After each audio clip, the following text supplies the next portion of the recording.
You are now watching Believe. Do you believe? What is going on, people? You know that sound. It is the Unfiltered band back in the act. And away we go. It is episode number 13. Lucky number 13 of the pod, Unfiltered. And thank you to the Unfiltered band. Check is in the mail. You can check us out on Twitter at Casey Stern. And, of course, if you're on YouTube, everywhere you get your pods. If you're on pods, you can get it on YouTube at Believe's channel or on mine. Lots going on, obviously, in the world of Major League Baseball. I want to cover a bunch of things today, and am excited to kind of go through some of the excitement and then also some of the rationalizing that I'm going to give you about the Max. The series that is the Max series so far in the season, probably in the sport, and the series that is going to be about the Max, assuming that the weather would hold up as we tape this tonight on a Monday in July, as Max Scherzer and Max Fried are set to go up mano a mano here to start this series between the Mets and the Braves. I also want to hit All-Star. I want to get into the Orioles. I want to talk about the Angels. I want to talk about Ohtani. I'm going to talk about the first half a little bit, a bunch of stuff here to get to. There will be a bigger first half kind of a breakdown in review kind of a thing with some other MLB fun as a reunited, because it feels so good, edition of the podcast is coming at you here tomorrow, episode 14, or whenever you're listening to it. It'll just be the next one. And Spilly, my old broadcast partner, my good friend Ryan Spilborgs, will be joining me for that. So I'm excited about that. Lots to cover. As always, you can get me on Twitter at Casey Stern. Let's get at it. What is a big series? A big series is a playoff series. A big series is the World Series. A big series is a series in September where you can get into the playoffs or lose a playoff spot. Those are really big series. A big series is where you're about to be eliminated. Those are a big series. Okay? It's a big shot. It's a big salad. It's a big series. However, this is a big series. All right? Now, I'll tell you that your psyche in a boxing fight, right, or in a UFC fight, depending on how many rounds there are, you can have so many different ups and downs and machinations of, okay, this is a big moment. This is a pivotal moment. This is a moment that's going to be the turning point, right? In a baseball season, you got so many turning points, literally you're making yourself dizzy, okay? All right? Seriously. I mean, you're making more spins than you did in Spin the Bottle. I mean, it's just going around and around and around because it is such a long and winding road, all right, in the Major League Baseball season. However, because it's kind of nestled and cuddled up against the All-Star break, where the players have to, and it's almost right up against it, right? There'll be another series for each team after this, but it's close enough that it's going to leave a lasting impression to the players on the teams, not nearly as much as it's going to the fans. The fans, whether it's down here in Atlanta, where, you know, I am the enemy, if you will, to use the word, you know, from William Miller in you know, Almost Famous. I'm like the enemy, being the Met guy here. But whether you're a Met fan or a Braves fan or a fan of any of these teams, right? Yankees, Red Sox just had a big series. The fans are going to live with it more than the players because the players don't have any time. They have no time to think about it. It's like, you know, you can't be sad about a relationship if one starts the next day. You can't be sad about a series ending if one starts the next day. Well, the All-Star break is coming, so there's a little bit more of that. But I think for the Mets and the Braves for this series, let's make one thing clear. And it's not going to be a be-all, end-all for either. If the Mets sweep this series and they set their 4.5 games up, if the Braves swept this series and they sat their 2.5, it's not going to matter. There's still going to be a lot more that is going to come the rest of the way. All right? However, being totally fair, for the fans certainly, and I think even a little bit for the players, this is more important. I don't want to say much. I'm trying to be careful with over-exaggerating this. It's more important for Met fans. It's more important for Met players. It is. Not for Max Scherzer, who's been on the team a few months, and he's already won, and he knows, hey, look, everybody counted us out. We had to win 4 games on the road to win a World Series, right? By the way, I've always drank a lot of Monster Energies, so as sponsors line in, anybody knows anybody at Monster Rehab that's, you know, feel free to call us. You're happy to jump on board and be our unfiltered monsters. when you sit there and you think about this series, if you're a Met player, this is a chance, regardless of what's happened with the lack of scoring offensively, and outside of really a couple of late wins, one with a Marlins miscue, and another where they came back and were able to score a bunch of runs that didn't matter, just to kind of pour it on to beat the Reds, and it's the Reds, right? Which even Brandon Nimmo pointed out after the game. It's been a couple of weeks of not hitting for the Mets. They have not played well. Now, it's a long freaking season. Baseball is a long season. There's no such thing as going 162 games and being great the whole time. It doesn't happen. It does not happen. It doesn't happen. All right? Every team, and I say this all the time about over-exaggerations at the beginning of a season. One of the reasons why I've always enjoyed over-exaggerations at the beginning of the year and had so much fun with them over the years and making fun of people and calling them dodos is because you go 0-4 to start a year in the NFL, it's a big deal. You go 0-4 to start the year in baseball, you got 158 freaking games left, right? Davey Martinez, 39-51. The Braves at this point last year. The Giants in 2010 trailed the Padres most of the season in their division, like almost all of the year. Ended up in 6 games they played in the last 2 weeks, clipsing them for the division. Next thing you know, Cody Ross became a hero. Marco Scudero was like 87 years old at the time. They beat the Phillies, who were never supposed to lose to anyone, and then they went on to win one of their 3 World Series in a group of just a few years, right? You don't know what the hell's going to happen. The Kansas City Royals. The first, now this is, and think about how late these things are that I'm describing, right? It's not like, remember back on July 8, right? July 10, July 12. The Kansas City Royals, forget just getting into the playoffs, right? But the year they won, they're down 7-3 in. They're down 7-3.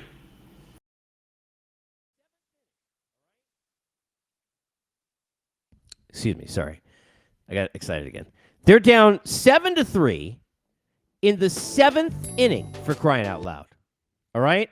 Of a game where they're in the playoffs and John Lester is against them. That's over. He's one of the best big game pitchers of our lifetime, right? This game's over. It's over. You go home. It was nice. Glad you made the wild card game. Goodbye, right? Terrence Gore runs around the bases. Hosmer and Gordon hit home runs, whatever the heck it was, and they're gone. Then all of a sudden, they beat the Angels, who won 98 games in 3 days, knocked them out. Trout went like 1 for 11, and then all of a sudden, you're moving on and into the World Series. Beat the Orioles and then the Mets. That's how this happens. I mean, look, you just don't know what's going to transpire in a baseball season, and that doesn't go for July. It goes for August. It goes later than that, depending upon how far behind you are, obviously, right? I'm not talking about the Pirates or the Reds right now making a comeback. So think about like how many different chapters there are in this book of a long baseball season. But when you have a little bit of extra time, especially during a break, to sift with it, when you're trying, and as a Met fan, I lived this, and every Met fan did, for years with the Braves during their heyday, when they won 15 division titles in a row. You were always trying to prove that you're not the little brother anymore. And there's something to that. Look, I think in keeping with New York as a theme, if you're a Tampa Bay Rays fan, and I remember talking to Tampa Bay Rays players a couple of years ago on the air about this, and they admitted it afterwards, after the season, after the year Brasso knocked him off in the playoffs, and when he got Chapman revenge, right? I remember talking to them, and they, players don't admit this during, but they admitted it after. There was this feeling of, we're going to prove to the Yankees, and with that it was financially and all this other stuff, but we're not your little brother, bro. Like, we're here because we're better than you, and we're going to beat you, and we're going to punish you, and we're going to remind you that you don't have anything over us. It's the thing, speaking of the Yankees, that they've had over the Twins since seemingly, I don't know, dinosaurs were roaming the earth. I mean, literally, it's ridiculous. It's absurd. Okay? They got that voodoo on Minnesota. Well, in this situation with the Braves and the Mets, it's not like it was when the Braves were winning all the division titles, but the Braves did win 3 of them. The Braves did win a World Series, and the Mets have been the Mets. Hi. So it is a point in this long journey, this long maze of a season, where The Mets get to show, and what it's going to mean. Look, again, if they swept Atlanta, it's like, oh, shoot, we're 4.5 games out. Now it's going to take longer to get back, and they're not going to care. They're not going to care, all right? But if you're the Mets and you can win this series and play well, I think for those players, and a lot of them have not experienced this. Look, All-Stars, like the Jeff McNeils of the world, right? Edwin Diaz was in Seattle, right, where maybe this year, maybe this is the year, maybe, where it's been, raining on them forever, literally like it does in the city. Beautiful city, but a lot of rain. And he didn't experience any winning there. Then he came and was a disappointment. People were upset about the trade and, the eating the money and all that stuff because they thought, he was a disaster. Not so much. Right now he's the best closer in Major League Baseball again, by the way. Edwin Diaz is the best closer in Major League Baseball again. So he's ascended back to that. Remember, go back a bunch of pods ago.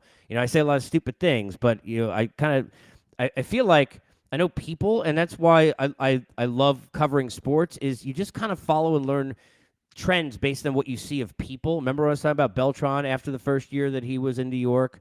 You could talk about even Tino Martinez when he replaced Don Mattingly. You talk about Didi Gregorius, who became a great player for the Yankees for years. After replacing Jeter, he came in, it was like an error every 5 seconds, and then he was really one of the MVPs of the club in a couple of their runs, played very well and became a fan favorite. It is hard to play in New York. It is hard to play in the Northeast if you're in Major League Baseball. That's it. Philly, Boston, New York, it's difficult, okay? But Diaz, okay, came over from Seattle. Playoff experience, being in that moment, no. This is all new for him. Pete Alonso, this is new for him, right? These guys haven't succeeded. These guys, they actually had really a pretty good year, won 86 games, the Mickey Callaway weird season, despite all the things that happened. And during that year, they'd won 16 out of 17 in a stretch that I talked about in another pod with Todd Frazier, but they never experienced anything like they're about to go through down the stretch here. And it's going to be a first for a lot of them. It's why having the Lindors and the Eduardo Escobars and the Mark Cannas and some of the veterans who've been through different machinations of this, and guys like Max Scherzer certainly in the penultimate of that, it's important for them, right? And maybe even adding more of those kind of guys, including a couple in the bullpen when we get to the trade deadline down the stretch. Like, for example, David Robertson would be an interesting guy. When you think about this team, it's going to be more important for them, for their own psyche, despite everybody says all the right things. And they're right. Look, hitting can go into the shitter for a few weeks, right? Same thing for pitching, same thing for the bullpen. It's like anything else, right? It's like, if you're not Steph Curry, you could struggle in shooting for like a few days and then still bounce back. Remember when Klay Thompson was struggling a few years ago before his injury, he laughed that people, he was joking, were like on telling him how to shoot on Twitter. Like, really? Are you serious? Like, you think he forgot? He didn't forget, right? Guy was in a slump, broke out of it. That's it. Even like way above average humans have that in sports. Well, teams get that too, and then it becomes like some kind of it's almost like it's contagious, right? Like lineups get hot, they catch fire, and then they go out and they go cold. Well, it's been cold. But you come down to Atlanta here and win 2 out of 3, and you head into the break, you're going to start feeling really good because that'll mean probably unless you get swept afterwards and Atlanta wins 3, you're probably going to be in first place. And does that mean anything? No. In the grand scheme, it doesn't mean anything. Is it going to be fun for them getting interviewed 1,000 times by the media at All-Star as a first-place team? You bet your ass. Of course it's going to be fun, right? They want that. They need that mental side more than the Braves do, who just won a championship. Now, it's a new Braves team, right? You've got Olsen, you have Freddie Freeman, you've got guys who have been in this moment for the first time, right? But for the guys who have won, like, look, Travis d'Arnaud, between, like, if you think the Mets gave up on him or what he did in the World Series now in All-Star Game, he don't care. He lose 3 games to the Mets, they're not going to care. That's, by the way, it's a compliment to them. They've been through that. Snit and that group been through that. Buck Showalter with this group, it's their first, okay, now, don't let it slip away, right? Like, show me this thing's not slipping through your fingers. This is a big-time moment for this team. It is. But let's not over-exaggerate it, no matter what happens, which is what's going to happen. I mean, you look, Scherzer gives up 8 runs.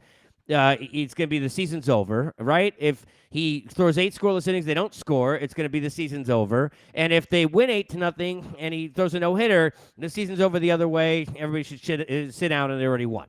It doesn't work out that way. Baseball is a long freaking season. It takes forever. It takes forever. They get 18 total days off. This thing takes forever. So it's a big series. I'm excited about it. It'll be fun. You get jacked up, get into it. As a fan, I always say this, soak it up, absorb it. Like, you have to understand the rationalizing part of it because, and I explain it to you, not like you don't know, you just hide it somewhere you don't want to know, right? It's like you understand what's happening, but you don't really want to, like, yeah, I know I'm over-exaggerating, and it's not that big of a deal, but let me get into it. You should get into it. Absorb it. Go to the local bar. Get crazy. Not too crazy, right? And don't drive. But, go out and go have fun. Go to the park. Go to the game. Fly down here to go to the game. Whatever the case is, on both sides. Get nuts. Have a good time. Have a good time with it. But remember what it is and what it isn't. All right? It's kind of like hang with and remember what it is and what it isn't. I mentioned the first half. I want to talk a couple of things about All-Star next. And this is, again, trying to rationalize you a little bit, all right? People with All-Star get nuts. Just like the Hall of Fame. Voting for anything, people are mad. How'd they get kicked off American Idol? Well, did you vote for them? No, I voted for the person who didn't need the vote. Well, then it's your fault, dopey. But people get mad about every kind of vote. Voting, we're not talking about politics. It's a different kind of mad. But everybody gets mad about every kind of vote, and how could you do this, and it's why there's polls for that, and whatever, right?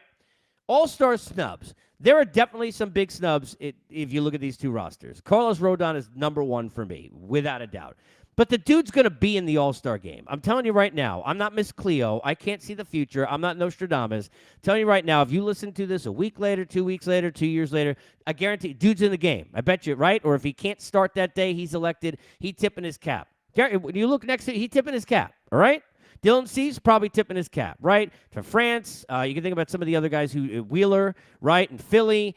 We even go back to San Francisco with Webb. There are a bunch of guys who could be on the list. They're going to be there eventually, right? They're going to be there. Taijuan Walker. They're all going to be there. Why? Because you get 700 damn replacements to this game. It's a joke. Now, going back to what I said in a previous podcast, when you soak up the history of it and you make it fun and you do those sorts of things like with Pujols and Cabrera, that's great, right? That's a different kind of a scenario. I love that. Like, let's make it fun and let's make it about, like, spotlight and the romanticism of the game. And Cowboy fans are the worst, by the way. Make it all of that, right? But let's not forget that you've got guys who don't want to start. They can't start. Teams won't let them pitch. So they're on the roster, but then they can't take up a spot because, you don't want to end up in a scenario like we had years ago. So what if there's no pitchers? And, you don't want to have that. Okay, so we got to have enough guys. So now you're going to have a ton of replacement pitchers. You got guys who, can't go or they got, an oopsie or an ouchie or the team's creating one because they don't want them to play. Whatever the case. There's 100 of these. And I said this the other day on Twitter. I said this the other day on are so many. There are so many different times where you get into a scenario that, being totally fair with you, right? There are so many different times that you get into a scenario where you've got guys who are in the game, right? Or they're at the home run derby, and we're sitting there and we're following it, and we're covering it, and I've done these pre-games for this a million times, right? You're at the home run derby, and you're like, how'd this dude even get in the game? I didn't even know he was here. Well, he got selected, and then this guy couldn't go there, and then, they got the parties going on Sunday night, and then you got guys, flying in at the last second. I mean, that's just the way it is. I mean, look, it happens that way. It happens that way. It does. I mean, there are times where you don't even know who's in the game because there are so many different replacements because of injuries. And remember, you got guys still that could get injured for the rest of this week while they play, right? So that's something that could happen. This All-Star thing, please, people, don't get so crazy. Don't get upset about snubs. Don't get so mad about who gets snubbed and why. All right? Don't get too crazy.